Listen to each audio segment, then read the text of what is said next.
PM Shri prime ministers school പദ്ധതി, നവീകരണ പദ്ധതി. പ്രൈം മിനിസ്റ്ററുടെ PM ഉഷയുണ്ട്, PM ശ്രീ ഉണ്ട്. PM ഉഷ കോളേജുകൾക്ക് വേണ്ടി, PM ശ്രീ സ്കൂളുകൾക്ക് വേണ്ടി. ഈ PM ശ്രീ പദ്ധതിയുടെ ഭാവി ഇന്നറിയാം. കാരണം ഇന്ന് UDF മീറ്റിംഗ് ആണ്. UDF മീറ്റിങ്ങിൽ വെച്ച് കൃത്യമായ തീരുമാനമുണ്ടാവും ഇത് മുമ്പോട്ട് പോകണമെന്ന്. അതേസമയം മന്ത്രിസഭാ ഉപസമിതിയെ തിരഞ്ഞെടുത്ത് ഉപസമിതി കൃത്യമായി കൂടിയിട്ടില്ല. അതിങ്ങനെ എഴഞ്ഞു നീങ്ങുകയാണ് കാര്യങ്ങൾ. അതിനിടയിൽ ഇത് നയപരമായി മുന്നോട്ട് പോകണോ വേണ്ടേ എന്ന് ഇന്ന് UDF തീരുമാനിക്കും. ഇതിനിടയിലാണ് ജബി മെത്തർ MP രാജ്യസഭയിൽ ചോദിച്ചൊരു ചോദ്യം. കോൺഗ്രസിൻ്റെ ജബി മെത്തർ MP ഒരു ചോദ്യം ചോദിച്ചു എന്ന് വിദ്യാഭ്യാസ മന്ത്രി മറുപടി പറഞ്ഞു. ധാരണാപത്രത്തിൽ ഒപ്പുവെച്ചു. പിണറായി വിജയൻ്റെ കാലത്ത് ധാരണാപത്രത്തിൽ ഒപ്പുവെച്ചതല്ലാതെ സ്കൂളുകളുടെ സെലക്ഷനോ മറ്റൊരു കാര്യവും മുന്നോട്ട് പോയിട്ടില്ല. കേരളത്തിലെ 300ഓളം 250ഓളം സ്കൂളുകൾ തിരഞ്ഞെടുത്ത് ആ സ്കൂളുകളിൽ ഡിമാൻഡ് ബേസ്ഡ്, സ്കൂളിൻ്റെ ഡിമാൻഡ് അനുസരിച്ച്, ഇൻഫ്രാസ്ട്രക്ചറൽ ഡിമാൻഡൊക്കെ അനുസരിച്ച് ഒരു 5 കോടി രൂപ വരെ തരുന്ന ഒരു പദ്ധതിയാണ്.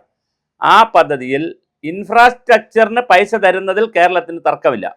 കേരളത്തിൻ്റെ തർക്കം ആ സ്കൂളുകളെ നോഡൽ സെൻ്ററാക്കി വെച്ചുകൊണ്ട് ആ സ്കൂളുകളിൽ നോഡൽ സെൻ്ററുകളാക്കി മാറ്റി കേന്ദ്ര ഗവൺമെൻറ്റിൻ്റെ സ്കൂളുകൾ പോലെ ആക്കി മാറ്റി.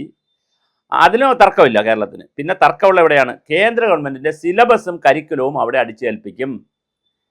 സ്വാഭാവികമായിട്ട് സംഘപരിവാർ ഭരിക്കുന്നത് കൊണ്ട് സംഘപരിവാറിൻ്റെ സിലബസ് അടിച്ചേൽപ്പിക്കും. ചരിത്രത്തെയും മറ്റു കാര്യങ്ങളൊക്കെ വികലമായി പഠിപ്പിക്കും കുട്ടികളെ. ഒരു സംഘപരിവാർ ചരിത്രമായിരിക്കും പഠിപ്പിക്കുക. ന്യൂനപക്ഷങ്ങളുടെ ചരിത്രമോ കാര്യങ്ങളോ ഒന്നും പഠിപ്പിക്കില്ല.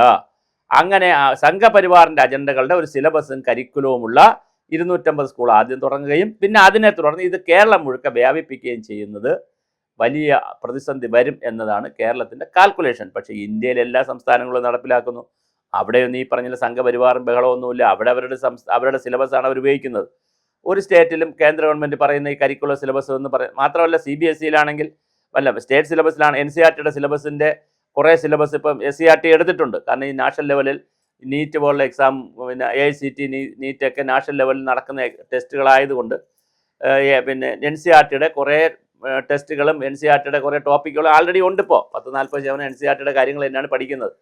അപ്പോൾ അത് കുട്ടികൾ ഇതാണ് പഠിക്കുന്നത്. പക്ഷേ എന്നാലും ഈ ഒരു ചർച്ച ഇങ്ങനെ വരുന്നുണ്ട്.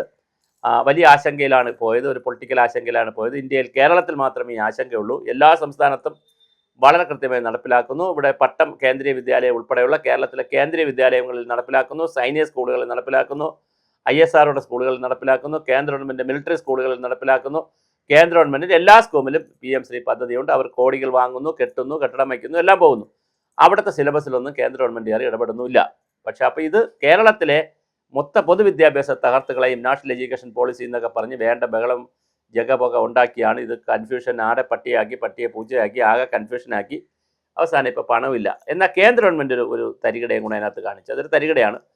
PM ശ്രീക്ക് പൈസ തരണമെങ്കിൽ, അല്ല PM ശ്രീയിൽ പിന്നെ നിങ്ങൾ ഒപ്പുവെച്ചാലേ ഞങ്ങൾ SSAയുടെ പൈസ തരുവുള്ളൂ എന്നുള്ള ഒരു കണ്ടീഷൻ വെച്ച് കളഞ്ഞു. അതൊരു സമ്മർദ്ദമാണ് പെടുത്തിയത്. അപ്പോൾ SSAക്ക് പൈസ സർവശിക്ഷാ അഭിയാനം എന്ന് പറഞ്ഞ് മറ്റൊരു പ്രോസസ്സ് ഇവിടെ നടക്കുന്നുണ്ട്. SSK സർവശിക്ഷ കേരള എന്നൊക്കെ പറയുന്നത്, അതായത് സർവശിക്ഷാ അഭിയാനം എന്ന് പറയുന്ന കേന്ദ്ര ഗവൺമെൻറ് ഒരു പദ്ധതിയാണ്. അതിൽ ഉൾപ്പെടുത്തിയാണ് ബ്ലോക്ക് റിസോഴ്സ് സെൻ്ററുകളും പിന്നെ ഡിഫറൻ്റ്ലി ഏബിൾഡ് ചിൽഡ്രൻസിനൊക്കെ ഉള്ള പൈസ കൊടുക്കേണ്ടത്, അവരുടെ ടീച്ചേഴ്സിനൊക്കെ ഉള്ള സ്പെഷ്യൽ ടീച്ചർക്കൊക്കെ ഉള്ള പൈസ കൊടുക്കേണ്ടതൊക്കെ ഇതിനാണ്. അതിനെ പിടിച്ചളഞ്ഞു കേന്ദ്ര ഗവൺമെൻറ്. അതിനൊക്കെ പിടിച്ചപ്പോഴാണ് നമ്മൾ പ്രാന്തായത്, വട്ടായത്. അങ്ങനെ 10,000 കോടി രൂപ കിട്ടാനുമുണ്ട്, പിന്നെ ഇതിൻ്റെ പൈസയും കിട്ടാനുണ്ട്. എന്തായാലും ജബി മേത്തറിൻ്റെ ചോദ്യത്തിന് കൃത്യമായി കേന്ദ്ര ഗവൺമെൻറ് ഉത്തരം പറഞ്ഞു. ഒരു കാരണവശാലും ഇനി മുന്നോട്ടില്ല, അങ്ങനെയല്ല, തുടങ്ങിയിട്ടില്ല, ഒരു സ്കൂൾ പോലും സെലക്ട് ചെയ്തിട്ടില്ല. അപ്പോൾ ഇനി മുന്നോട്ട് പോകണോ വേണ്ടേ എന്നുള്ളതിനെ സംബന്ധിച്ച് ഇന്നിപ്പോൾ തിരുവനന്തപുരത്ത് നടക്കുന്ന UDF യോഗം 11 മണിക്ക് മറ്റുമാണ്. UDF യോഗം തീരുമാനിക്കും എങ്ങനെയാണ് നമ്മൾ മുന്നോട്ട് പോകേണ്ടതുണ്ടോ അതോ PM ശ്രീയിൽ നിന്ന് സമ്പൂർണ്ണമായി പിന്മാറണമോ എന്നുള്ളതിനെ സംബന്ധിച്ച്. സമ്പൂർണ്ണമായി പിന്മാറൽ എളുപ്പമല്ല, പക്ഷേ ഒരു ധാരണാപത്രം ഉണ്ടാക്കിയിട്ട് ഇതുപോലെ അങ്ങ് സൈലൻ്റായി കിടന്നാൽ മതിയല്ലോ. നമ്മൾ സ്കൂളിൽ എടുത്തിട്ടില്ല, കൊടുത്തിട്ടില്ല, മാത്രമല്ല അത് തീരാറാവുന്നു. പ്രോജക്റ്റ്, കേന്ദ്ര ഗവൺമെൻറ് പ്രോജക്റ്റ് ഞാൻ മനസ്സിലാക്കുന്നത് 4-ാം വർഷത്തിലെ 5-ാം വർഷത്തിലേക്ക് കയറുകയാണ്. പ്രോജക്റ്റ് തീരാൻ പോവുകയാണ്. ചിലപ്പോൾ കേരളം ഒപ്പുവച്ചാൽ ചിലപ്പോൾ 5 വർഷം കിട്ടിയാലായി, അത് വേറെ കഥ. പല സ്റ്റേറ്റിനും നീട്ടിക്കൊടുക്കും. ആ കൂട്ടത്തിൽ കേരളത്തിലൂടെ നീട്ടിക്കിട്ടിയാൽ വേറൊരു കഥയുണ്ട്. പക്ഷേ എന്നായാലും ഇത് വളരെ പ്രതിസന്ധിയിലേക്കാണ് പോകുന്നത്. നമുക്ക് കിട്ടേണ്ട മറ്റേ തുക, അതായത് SSAയിൽ കിട്ടേണ്ട തുക എന്തിനാണ് ഇതിൽ ബന്ധിപ്പിച്ചതെന്ന് കേന്ദ്ര ഗവൺമെൻറ് ചെയ്യുന്നത് ഒരു ദ്രോഹമാണ്, കൊടിയ വഞ്ചനയാണ്, ചതിയാണ്. നിങ്ങൾ ഒരു കാര്യം ചെയ്താൽ മറ്റേ കാര്യത്തിന് പൈസ തരാം എന്ന് പറയുന്നത് ശരിയല്ല. ഇതിൻ്റെ പൈസ ഇതും, മറ്റതിൻ്റെ പൈസ മറ്റതുമായിരുന്നെങ്കിൽ നമുക്ക് ടെൻഷൻ ഇല്ലായിരുന്നു. നമുക്ക് ടെൻഷൻ ക്രിയേറ്റ് ചെയ്ത് രണ്ടിൻ്റെ പൈസയും കൂടി ഒന്നിച്ച് ക്ലബ് ചെയ്തപ്പോഴാണ് കേരളത്തിനൊരു വലിയ തലവേദന സൃഷ്ടിക്കപ്പെട്ടത്.